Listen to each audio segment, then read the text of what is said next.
Hey there, I'm Faisal and I present multilingual videos on this channel. If you want access to the videos that are in your language, you'll find a playlist link in the description of this video for all videos in your language. Today we're going to discuss the correct way to export images to social media or the internet in general using Adobe Photoshop.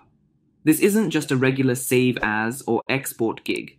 No, it's actually way more important, especially for those of us working in the online sphere, where our designs and work are primarily shown on social media or on the web, on websites and the like. Let's take a look at how we can get this done using the Adobe Photoshop CC 2019, which, by the way, should work just fine for any version, older or upcoming. Here's how to go about it. I have a certain design or image here that I've completed and been approved, and now I need to export it in a way that it appears correctly on social media with the proper resolution, or on the internet generally with the right resolution. Because there's a risk that if you use export from either Photoshop or Illustrator, your image might come up broken or pixelated. Now let's see what we have here in Photoshop. It's something called Save for Web. Let's see how we can do that. I go to File, then to Export. Here I have an option called Save for Web. Its keyboard shortcut is Command plus Shift plus S, or Ctrl plus Shift plus S if you're using Windows, and like I mentioned, I'm using a Mac here, so I'll just hit Command plus S. Let's take a look at the settings and options this feature has. They're really simple and convenient. You get to control how everything looks to suit your taste or match what's required of you.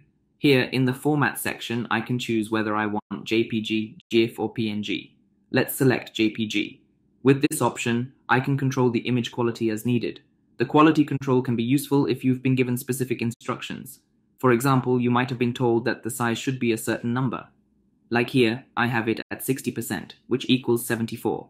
If you were working on a website, you might be told that your file size should not exceed 70 KB or 100 KB, and so on.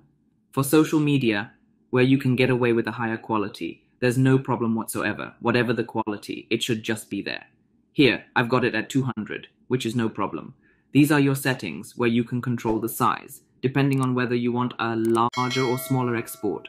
Only this way is the correct way, and from here, I can also save it with a specific name or location. So there you have it, folks.